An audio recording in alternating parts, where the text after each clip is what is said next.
All right, well, let's get down to it. Treasury Secretary. I mean, when was the last time we really talked a lot about a Treasury Secretary? It probably goes back to the Great Depression, Herbert Hoover, right, Peter?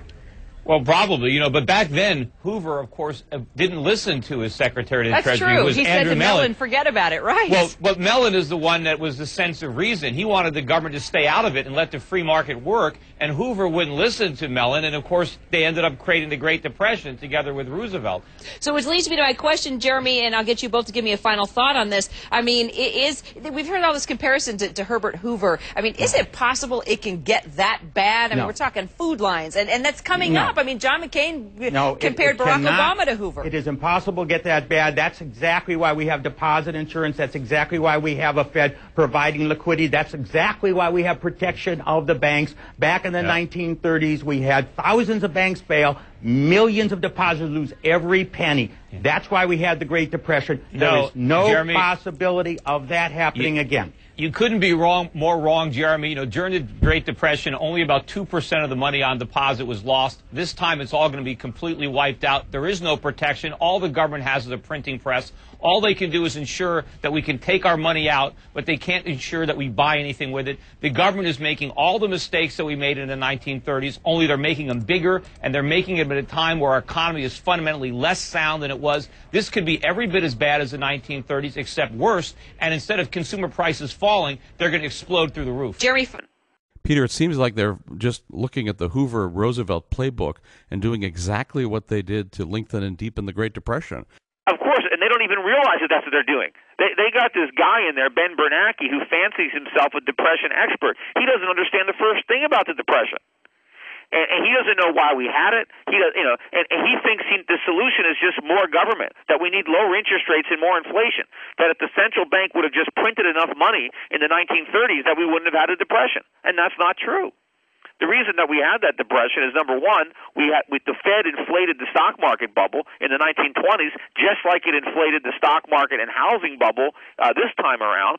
And instead of allowing the free market to work and restore balance to the economy, purge all the excesses, Hoover and then Roosevelt came up with one program after another meant to alleviate the pain, meant to make things better. And it was all the government interference that lengthened that recession and created the Great Depression.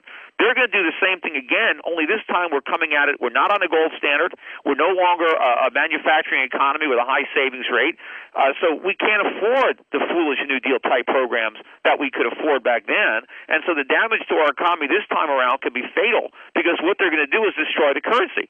And if they think we've got economic problems now, wait till they see how big these problems become when our money is worthless. But doesn't that tell you that things could, as Bernanke wrote in his papers, as an academic, the financial accelerator. Once the financial accelerator starts, you've got to go quick. Does see right now is that the best decisions I've ever made in my career as a Wall Street investor, and I've been pretty good, Christine, is to admit that I'm wrong.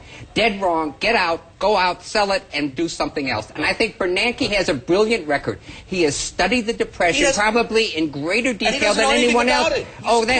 Peter, that really is foolish on your part. No, it is. To call someone who spent his entire life studying something clueless. He wasted his time. No, he is clueless. Peter, he doesn't understand it at all. Well, Peter, come on. You can't be the only guy right in the room. No, but I know that he's wrong. Well, you cannot. No, I don't think he is wrong. He's dead wrong. Let's talk about its feet, then we can start thinking about taking away some of the economy's not going to be back on its feet. The government's not going to let that happen. You're assuming that the government can solve these problems. They can't. They can't micromanage this economy. It didn't work in the 1930s. The Politburo couldn't micromanage the Russian economy. We need to put our faith in the free market, in capitalism, in market forces. We can't let these cronies in Washington try to set prices, fix prices, decide which companies fail, which companies don't.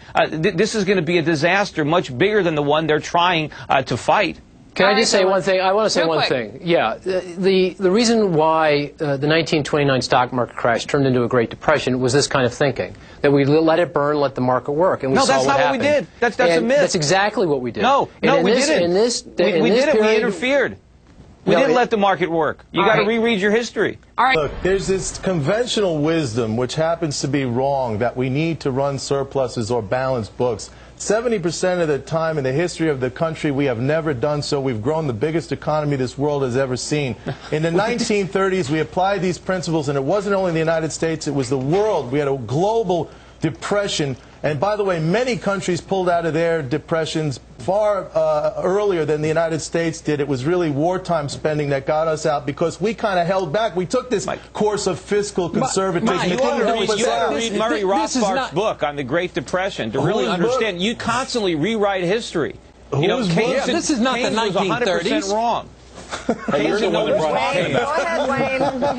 Go ahead, Read Wayne. Rothbard's book, The Great Depression.